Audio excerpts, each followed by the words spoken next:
सर्वप्रथम महाकारुणिक भगवान तथागत सम्यक संबुद्ध पूजनीय धम्म पूजनीय संघ परम पूज्य डॉक्टर बाबा साहब अम्बेडकर को नमन बंदन करता हूँ। सभी श्रद्धावान उपासक उपासिकाओं के प्रति मंगलमैत्री है। सभी का जीवन मंगलमय हो, सभी सुखी हो, संसार के सारे प्राणी सुखी हो, कोई भी दुखी ना हो। आज हम सभी लोगों का यह तृतीय दिवस है, यानी कि तीसरा दिन है। 2 दिन हम लोगों ने बुद्धायन धम्मा में देखा। आज ये हमारा तृतीय दिन है, यानी कि तृतीय दिवस। तो आज हम देखेंगे बुद्धायन धम्मा से आसित का आगमन। आसित मुनि है जो राजा सिद्धोधन के घर पे उनका आगमन होता है। तो आज इसी आगमन के बारे में हम जानेंगे। जिस समय बालक का जन्म हुआ, बालक मतलब गौतम सिद्धार्थ का जन्म होता है। जिस समय बालक का जन्म हुआ उस समय हिमालय में असित नाम के एक बड़े जानकार थे। आसित ने सुना कि आकाश स्थित देवता बुद्ध शब्द की घोषणा कर रहे हैं। उसने देखा कि वह अपने वस्त्रों को ऊपर उछाल उछाल प्रसन्नता के मारे इधर उधर घूम रहे हैं। वह सोचने लगा कि मैं वहाँ क्यों न जाऊँ जहाँ बुद्ध ने जन्म ग्रहण किया है, जहाँ बुद्ध ने जन्म ग्रहण किया है। जब आसित ने समस्त जम्बूद्वीप पर अपनी दिव्य दृष्टि डाली तो देखा कि शुद्धोधन के घर में एक दिव्य बालक ने जन्म ग्रहण किया है और देवताओं की भी इतनी अधिक प्रसन्नता का यही कारण है। इसलिए वह महान ज्ञानी असित अपने भांजे नालक के साथ राजा शुद्धोधन के घर आया और उसके महल के द्वार पर खड़ा हो गया। यहाँ पर थोड़ा सा हमें जानना है कि यहाँ पर कहा जा रहा है दिव्य दृष्टि। कौन सी दृष्टि?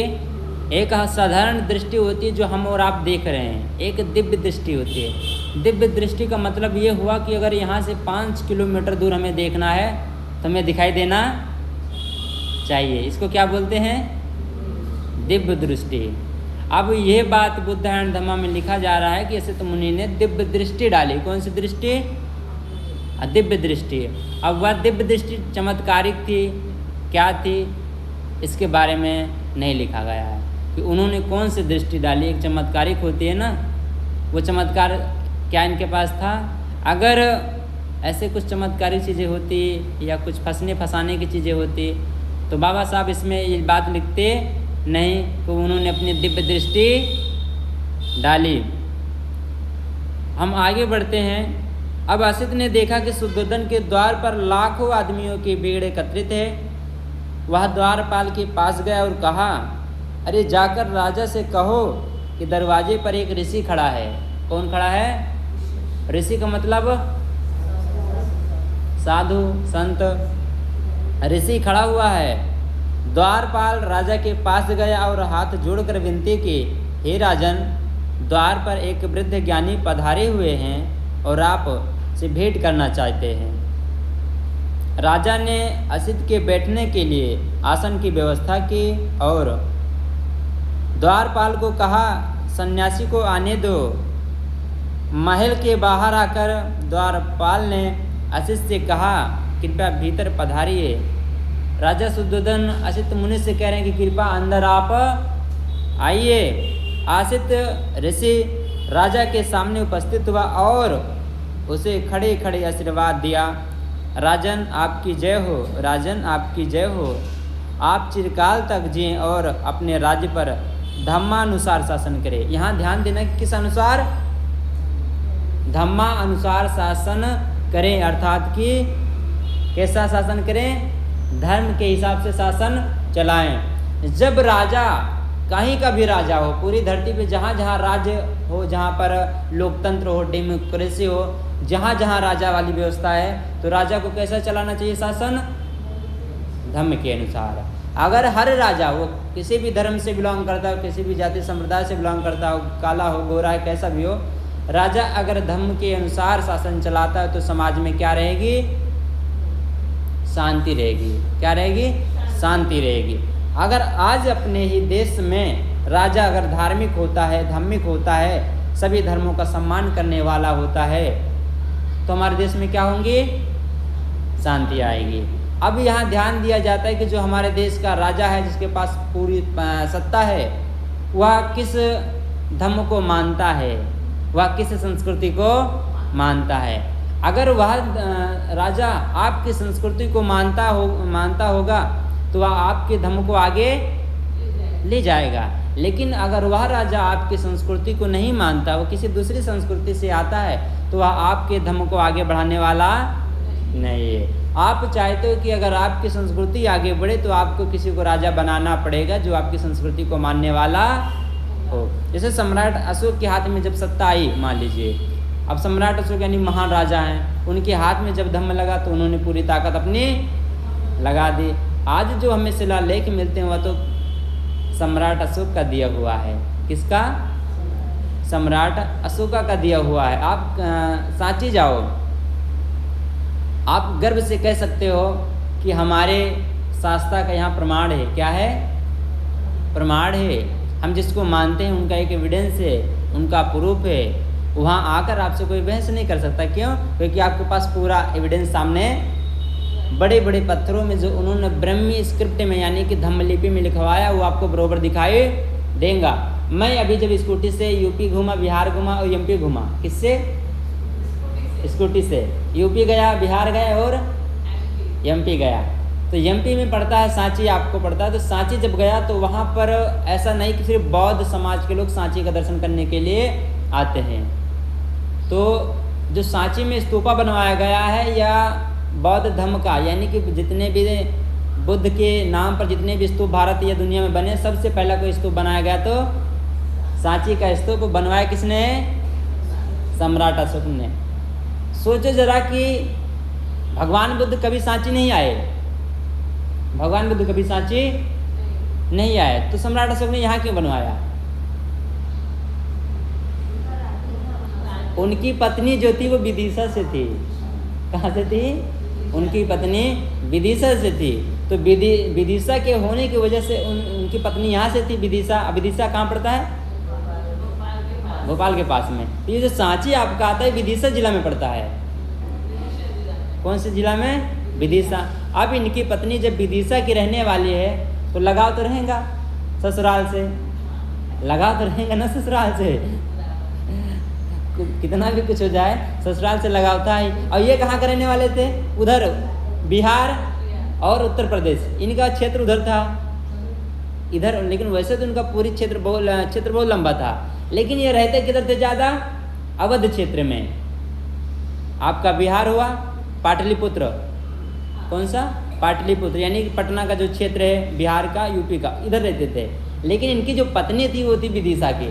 अब पत्नी के होने की वजह से इन्होंने पहला क्या किया? यहाँ स्तूप, पहला स्तूप, कोई बताया कि सम्राट अशोक ने पहला स्तूप कहाँ का बनवाया, तो आप बिंदास कह सकते हो कि पहला स्तूप उन्होंने सांची का बनवाया, और बहुत सुंदर बनवाया है। क्योंकि मैं गया, पूरा देखा, पूरा घूमा, तो सम्राट अशोक ने यहाँ पर बनवाया। तो अगर आप कहीं जाते हो बौद्ध प्लेसों पे तो आप गर्व से कह सकते हो कि हमारा एक प्रमाण है, प्रूफ है और एविडेंस भी है। जब मैं वहाँ गया तो एक दूसरी परंपरा को फॉलो करने वाला एक बच्चा मिला, तो वहाँ और भी लोगों को बता के आ रहा था कि सारे जो हिंदू जितने भी धर्म हैं सब सनातन से निकले हैं, सब हमारे धर्म से ही निकले, सबको पढ़ा रहा था ये बातें। अब मैं भी पहुँच गया वहाँ, वो सबको बता रहा था, जितनी वहाँ लड़कियाँ आई थी, जितने लड़के आए थे, सबको बता रहा था कि जितने भी भारत देश दुनिया में धर्म है सब हिंदू धर्म से निकले हैं। कहाँ से निकले? अब वो मेरे सामने कह रहा था कि हमारी संस्कृति सबसे पुरानी है। तो मैंने उससे, अब वहाँ पे मैं मौके पहुँच गया इन टाइम में। बोले कि इनसे पूछो, ये तो धर्म गुरु हैं, इनको ज़रूर बराबर पता। किसी थर्ड पर्सन ने उससे कह दिया कि इनसे पूछो। तो उसने जब मुझसे पूछा तो मैंने कहा कि आपका पुराना इसका क्या एविडेंस? मैं मानने के लिए तैयार हूँ, लेकिन आपके पास आपका पुराना, इसके लिए क्या आपके पास कुछ है क्या? आपका पुराना है, ठीक है, हम मानने के लिए तैयार हैं, लेकिन क्या एविडेंस दे रहे हो पुराना होने का? है कोई एविडेंस? हमारा धर्म सबसे श्रेष्ठ है हिंदू धर्म। कौन सा धर्म? लेकिन फिर हमने वहीं पे सवाल कर दिया कि हिंदू शब्द तो अभी जल्दी का आया ना। कब का आया? ये अभी जल्दी का आया। आपका धर्म श्रेष्ठ है, अच्छी बात है, लेकिन आप क्या अपने धर्म से वर्ण व्यवस्था हटा सकते हो? क्या हटा सकते हो? वर्ण व्यवस्था हटा सकते हो। अब वो बच्चा मुझसे काफ़ी मतलब वो था इधर हिमाचल प्रदेश का, अब उसके पास कोई जवाब नहीं है। मैंने बोला अगर आपका धर्म इतना अच्छा होता तो लोग छोड़कर कहीं और नहीं जाते। तुम्हारे धर्म में सबसे ज़्यादा खतरनाक डेंजरस कोई चीज़ है तो वर्ण व्यवस्था है। क्या है? वर्ण व्यवस्था। यही कारण है कि तुम्हारा धर्म दूसरे लोगों की नज़र में श्रेष्ठ नहीं कहलाता है। अगर तुम्हारा धर्म श्रेष्ठ है तो मुझे सिर्फ 5 अच्छी बातें उसमें की बता दो। आपका चारों वेद उठा के देख लो, उसमें भी वही भेदभाव। रामायण देख लो तो वही भेदभाव। सारी जगह आपने क्या किया? अपने आप को श्रेष्ठ बता दिया और बाकी लोगों को नीचा दिखा दिया। तो किस आधार पर आप कह सकते हो कि मेरा धर्म सबसे श्रेष्ठ है? तो जब आपके पास जानकारी होगी, जब ऐसे प्लेसेस पे आप घूमने के लिए जाओगे, आपको वहाँ आपका एविडेंस मिलेगा, प्रूफ मिलेगा। कोई और आकर आपसे चर्चा करेगा तो आपको बता देना कि जहाँ आप घूमने आए हो यही हमारा एक एविडेंस और प्रूफ है। इसी कड़ी में हम आगे बढ़ते हैं। तो मैं क्या बता रहा था? विदिशा। तो द्वारपाल के राजा के पास गए और जो हाथ जोड़कर विनती की, राजन द्वार पर एक वृद्ध ज्ञानी पधारे हैं और आपसे भेंट करना चाहते हैं। राजा ने असित के बैठने के लिए आसन की व्यवस्था की और द्वारपाल को कहा सन्यासी को आने दो। महल के बाहर आकर द्वारपाल मतलब गार्ड, अंग्रेजी में उसको गार्ड कहेंगे, गार्ड कहेंगे, गार्ड कहेंगे उसको, अंग्रेजी में गार्ड कहते हैं ना, गार्ड। तो उसको द्वारपाल कहते हैं। द्वारपाल ने असित से कहा कृपया भीतर पधारिए। असित ऋषि राजा के सामने उपस्थित हुआ और खड़े खड़े आशीर्वाद दिया। राजन आपकी जय हो, राजन आपकी जय हो। आप चिरकाल तक जिए और अपने राज्य पर धर्मानुसार शासन। जब मैंने धर्म के अनुसार शासन चलाने की बात की तो मैंने यहाँ पर वर्तमान का भी जिक्र किया और सम्राट अशोक के समय का भी जिक्र किया। आज सम्राट अशोक ने धर्म के अनुसार अगर जीवन शासन नहीं चलाया होता कलिंग युद्ध पर विजय प्राप्त करने के बाद, तो आज उनका कोई नाम लेता नहीं है। क्योंकि बहुत सारे मिलिंडर आए, बहुत सारे राजा आए, शकहुड़ आए, क्या उनको लोग पूछते हैं? नहीं। लेकिन सम्राट अशोक को पीलेदर्शी सम्राट अशोक के नाम से जाना जाता है और पूजनीय कहलाया जब उन्होंने बुद्ध की शरण ग्रहण की। अब हम इसी कड़ी में आगे बढ़ते। तब शुद्धोधन ने आसित सन्यासी को साष्टांग दंडवत किया और उसको बैठने के लिए आसन दिया। जब उसने देखा कि आसित सन्यासी सुखपूर्वक आसीन है तो शुद्धोधन ने कहा मान्यवर, मुझे स्मरण नहीं है कि इसके पूर्व आपके दर्शन हुए हों। आप यहाँ आगमन का क्या उद्देश्य है? मतलब आसित मुनि बिना बताए आए, ऐसा उनको बुलावा भिजवाया नहीं गया था। उन्हें ये बात पता नहीं कैसे पता चल गई कि इनके घर में किसका जन्म होने वाला है? बुद्ध का। है? मैंने बताया कि इनको पता चल गया। किसको? आसित मुनि को ये बात पता चल गई कि इनके घर में कौन जन्म लेने वाला है। लेकिन उनको बुलाने के लिए राजा शुद्धोधन ने इनको बुलाया, इनको पता चल गई ये स्वयं से आ रहे हैं। तभी तो यहाँ राजा कह रहा है कि आप यहाँ आगमन का क्या उद्देश्य है? आगमन का, अब आप बिना मतलब आए हो मान लीजिए तो कुछ उद्देश्य से आए होंगे ना। तो वही यहाँ सवाल कर रहा है राजन, अगर मैंने आपको बुलाया होता तो पूछने की ज़रूरत, आप तो बिना बुलाए मेहमान आए तो पूछेंगे ना कि आप किस लिए आए हो। तो वही कह रहा है कि आपका क्या उद्देश्य है, आपके यहाँ पधारने का क्या कारण है। तब आसित ने राजा शुद्धोधन से कहा, हे राजन, तुम्हें पुत्र लाभ हुआ है। आसित ने राजा शुद्धोधन से कहा, हे राजन, तुम्हें पुत्र लाभ हुआ है, मैं उसे देखने के लिए। अब इनको ये भी पता चल गया कि पुत्र ही हुआ है, क्योंकि दिव्य दृष्टि, कौन सी दृष्टि से देखा उन्होंने? दिव्य दृष्टि से देखा कि बुद्ध का जन्म इनके घर पे होता है। शुद्धोधन बोला, मान्यवर, बालक सोया हुआ है। बालक सोया हुआ है। क्या आप थोड़ी देर प्रतीक्षा करने की कृपा करेंगे? असित का उत्तर था, राजन, इस तरह की दिव्य विभूतियाँ देर तक सोती नहीं है, वे स्वभाव से ही जागरूक होते हैं। तब बालक ने ऋषि पर अनुकंपा करके अपने जागते रहने का संकेत किया। या देख कि बालक जाग उठा है, शुद्धोदन ने उसे दृढ़ता पूर्वक दोनों हाथों में लिया और असित सन्यासी के सामने लेकर आया। असित ने देखा कि बालक 32 महापुरुष लक्षणों तथा 80 अनुव्यंजनों से युक्त है। कितने लक्षण हैं? शरीर बालक को देखा होगा, उन्होंने देखा होगा, अन्य बालकों से तुलना किया होगा कि इनमें अलग से सारी चीज़ें दिखाई हमको दे रही हैं। तो यहाँ पर उनको 32 लक्षण बताया जा रहा है। कितने लक्षण थे? 32 लक्षणों तथा 80 अनुव्यंजनों से युक्त है। उसने देखा कि उसका शरीर चक्र और ब्रह्मा के शरीर से भी अधिक दीप्त है और उसका तेजोमंडल उनके तेजोमंडल से लाख गुना अधिक प्रदीप्त है, ब्रह्मा से भी ज़्यादा दिव्य। अब एक ब्रह्मा तो 22 प्रतिज्ञा में भी आता है कि मैं ब्रह्मा विष्णु महेश को नहीं मानूंगा, लेकिन मैं वो जो ब्रह्मा विष्णु महेश बनाया गया है अपनी व्यवस्था के लिए, उस ब्रह्मा की बात की जा रही 22 प्रतिज्ञा में। अब आपके पाली साहित्य में भी ब्रह्मा मिल गया, आप कहाँ जाओगे भाग के? अब तो इधर भी मिल रहा है ब्रह्मा। तो यहाँ कहा जा रहा है, ध्यान से देखो, उसने देखा कि उसका शरीर शक्र और ब्रह्मा के शरीर से भी अधिक दीप्त है और उसका तेजोमंडल उनके तेजोमंडल से लाख गुना अधिक प्रदीप हो। यहाँ ब्रह्मा जो हो सकता है कि लाखों में एक ऐसा व्यक्ति होगा जो बहुत ज़्यादा शीलवान सदाचारी होगा, नियम का पालन करने वाला होगा, अनुशासन होगा। हो सकता है उसका चेहरा बहुत ज़्यादा सुशोभित, तो बहुत ज़्यादा सुंदर हो, लेकिन यहाँ जो बनाया उसको 3 खोपड़ी जोड़ दिए, एक वो भी ने 3 जोड़ दिए। समझ रहे हैं? तो यहाँ ऐसे व्यक्ति को ब्रह्मा कहा जा रहा होगा जो बहुत ज़्यादा शीलवान और सदाचारी। देखो, जो व्यक्ति बहुत शीलवान सदाचारी होता, उसका चेहरा, उसका हाव भाव बताता है कि नहीं बताता है? बता देता है कि हाँ, व्यक्ति सच में वाकई में सज्जन है, समझदार है, शीलवान है, सदाचारी है। मुंह से तुरंत यह वाक्य निकला, निस्संदेह यह अद्भुत पुरुष है। वे अपने आसन से उठे, दोनों हाथ जोड़े और उसके पैरों पर गिर पड़े। उन्होंने बालक की परिक्रमा की और उसे अपने हाथों में लेकर विचार मग्न हो गए। परिक्रमा समझ रहे हैं? चारों ओर घूम गए।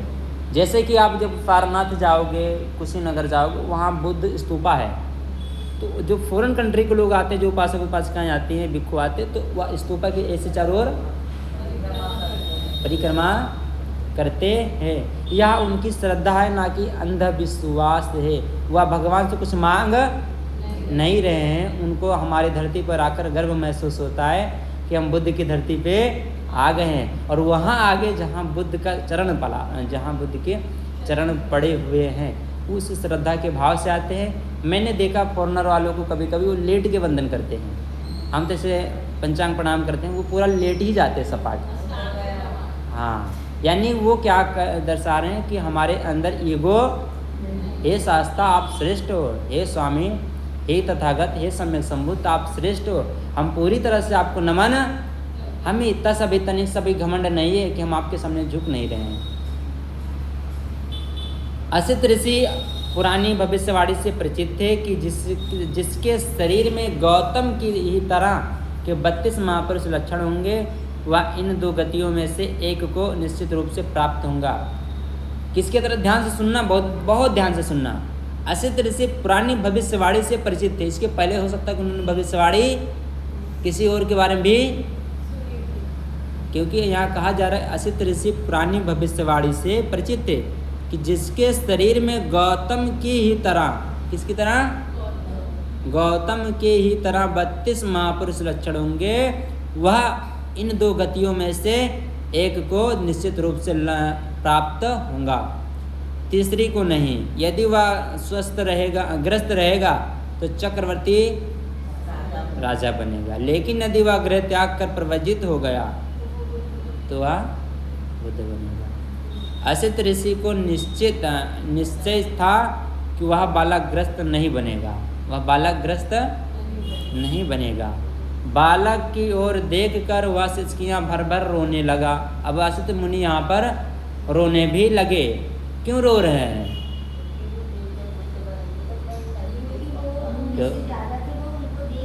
वो देख नहीं पाएंगे, उनकी काफ़ी एज हो गई। ऐसे दिव्य विभूतियाँ अगर हमारे सामने बैठ जाएं तो हम पूरा जीवन उनका पैर दबाने सोचेंगे ना। पूरा जीवन अगर भगवान सच में आज मिल जाए, मैं पढ़ाई लिखाई छोड़कर सब कुछ छोड़कर सिर्फ उनका पैर ही दबाऊँ, तो जहाँ जहाँ जाएंगे वहाँ वहाँ उनका पूरा झोला झम्मल टांग के पीठ पर उनके पीछे पीछे चला जाऊँगा। मतलब कितना, मतलब उस समय वो लोग कितने कुशल कर्म किए होंगे जिन्होंने साक्षात इन आँखों से बुद्ध के दर्शन किए होंगे। अब जिन लोगों ने अभी किया होगा, अगर पुनर्जन्म होगा भी तो वो कितने पुण्यवान होंगे जो मैत्रेय बुद्ध का दर्शन कर पाएंगे ना। वो भी आएंगे तो कितनी सुंदर उनकी वाणी होगी, कितना मधुर होगा। लोग सब कुछ भूल जाएंगे, पति पत्नी बाल बच्चा कमाना धमाना सब भूल के उनके पीछे हो लेंगे। तो असित ऋषि ने को निश्चय था कि वह बालक ग्रस्त नहीं बनेगा। बालक की ओर देखकर वह सिसकियां भर भर रोने लगा। सुद्धोधन ने देखा कि असित सिसकियां भर भर रो रहा है। उसे इस प्रकार रोता देखकर सुद्धोधन के रोंगटे खड़े हो गए। उसने असित ऋषि से निवेदन किया, मान्यवर आप इस प्रकार से रो क्यों रहे हो? आंसू क्यों बहा रहे हो? ठंडी सांस क्यों ले रहे हो? मैं समझता हूँ कि बालक का भविष्य तो निर्विघ्न ही है। असित ने राजा को उत्तर दिया, हे राजन, मैं बच्चे के लिए नहीं रो रहा हूँ, मैं बच्चे के लिए नहीं रो रहा हूँ, इसका तो भविष्य निर्विघ्न है। मैं अपने लिए रो रहा हूँ, मैं बच्चे के लिए नहीं रो रहा हूँ, बल्कि मैं अपने लिए रो रहा हूँ। ऐसा क्यों? सुद्धोधन ने पूछा। असित ऋषि का उत्तर था, मैं जरा जीर्ण हूँ। जरा जीर्ण का मतलब होता बूढ़ा हूँ, वह प्राप्त हूँ, और यह बालक निश्चयात्मक रूप से बोधि लाभ करेगा, सम्यक संबुद्ध होगा। तदनंतर वह लोक कल्याण के लिए अपना धम्म चक्र परिवर्तित करेगा, जो इससे पहले इस संसार में कभी परिवर्तित। ये बड़ी बात है कि भगवान के पहले किसी ने ऐसा धर्म का चक्र नहीं चलाया। भगवान के बाद आने वाले लोगों ने लोगों को किस तरह से गुमराह किया, मानवता पर कितनी बड़ी उन्होंने घात किया। आज इंसान मानवता से ज़्यादा परमेश्वर पे अपना मतलब ये करता है। वहाँ मनुष्यत्व को विश्वास, वहाँ मनुष्यत्व नहीं है, वहाँ परमात्मावाद है, ईश्वरवाद है, यानी कि ईश्वर के आगे कुछ भी नहीं है। और यहाँ जो भगवान बुद्ध की वाणी, यहाँ मनुष्यत्व को बल दिया गया है। मनुष्य तो धर्म है, क्या है? बुद्ध का जो धर्म है वो मनुष्यों के लिए है, ना कि मनुष्य धर्म के लिए पैदा हुआ है। यहाँ ऐसा कहा जाता है, लेकिन हर जगह ऐसी बातें की नहीं जाती। वहाँ कहा जाता परमेश्वर है तो हम हैं, परमेश्वर नहीं तो हम भी नहीं। तो देखो दोनों में कितना अंतर है, बुद्ध के वचनों में कितना अंतर है, जमीन आसमान का अंतर है। वो कहीं ना कहीं हमें फंसा रहे हैं, लेकिन बुद्ध की वाणी, बुद्ध की शिक्षा हमें पूरी तरह से फ्रीडम दे रही है। जिस उत्तम जीवन को, जिस सद्धर्म की वह घोषणा करेगा, वह आदि में कल्याणकारक होगा, मध्य में कल्याणकारक होगा और अंत में कल्याणकारक होगा। वह अर्थ तथा व्यंजन की दृष्टि से निर्दोष होगा, वह परिशुद्ध होगा। क्या होगा? बुद्ध परिशुद्ध होते हैं, उनके चित्त में किसी के प्रति निगेटिविटी उत्पन्न नहीं हो सकती है। अगर उत्पन्न हो गई तो बुद्ध बनने में बाधा आ जाएगी। तो इसलिए बुद्ध पूरी तरह से प्योर होते हैं। क्या होते हैं? प्योर होते हैं, उनमें दाग नहीं लगता है। कल्याणकारक होगा, वह अर्थ तथा व्यंजन की दृष्टि से निर्दोष होगा, वह परिशुद्ध होगा, वह परिपूर्ण होगा।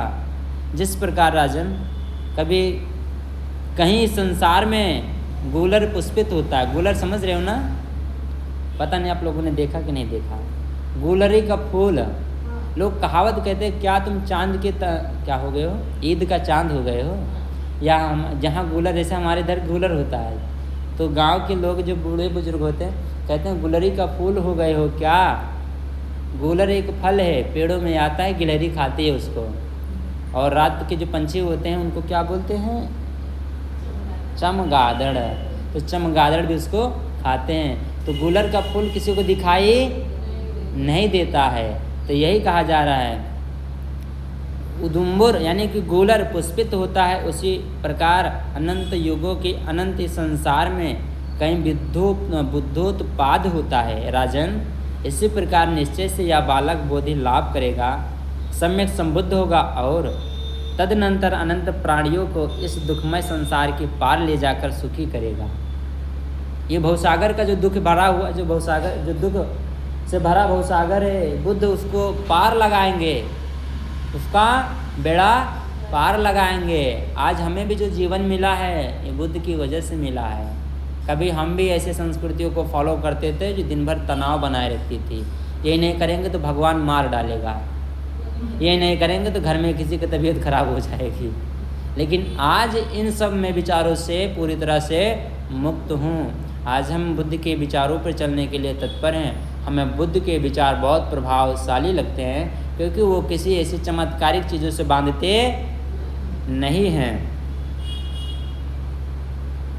जिस प्रकार राजन कभी कहीं गोलर तो दुखमय सागर के पार ले जाकर सुखी करेगा, लेकिन राजन मैं उस बुद्ध को नहीं देख सकूँगा, उस बुद्ध को मैं नहीं देख सकूँगा। इसलिए हे राजन, मैं इस दुख से दुखी हूँ और रो रहा हूँ। मेरे भाग्य में उस बुद्ध की पूजा करना नहीं बदा है। बदा समझ रहे हो? बदा यानी मिलना है, या मुझे मौका मिलने नहीं है। इसलिए लोग कहते हैं कि मुझे बदा नहीं था इसलिए मुझे मिला नहीं, मेरी किस्मत में नहीं था इसलिए मुझे मिला नहीं, मेरे लक में नहीं था इसलिए मुझे मिला नहीं है। तो वही कह रहे हैं कि मुझे बदा नहीं है इसलिए मैं रो रहा हूँ। तब राजा ने असित ऋषि और उसके भांजे नरदत्त को उत्तम भोजन से संतर्पित किया और वस्त्र दान दे उनकी परिक्रमा कर वंदना की। तब आसित ने अपने भांजे नालक को कहा, नरदत्त, जब कभी तुम्हें यह सुनने को मिले कि यह बालक बुद्ध हो गया है तो जाकर शरण ग्रहण करना, यह तेरे सुख, कल्याण और प्रसन्नता के लिए होगा। इतना कहकर असित ने राजा से विदा ली और अपने आश्रम चला गया। अब इसके बाद हम देखते हैं, उनके जाने के बाद महामाया की मृत्यु भी हो जाती है। सम्यक संबुद्ध ने अपनी माँ को कभी देखा नहीं था कि हमारी माँ कैसे दिखाई देती है, लेकिन एक जगह साहित्य में ऐसा मिलता है कि जब बुद्ध को ज्ञान प्राप्त होता है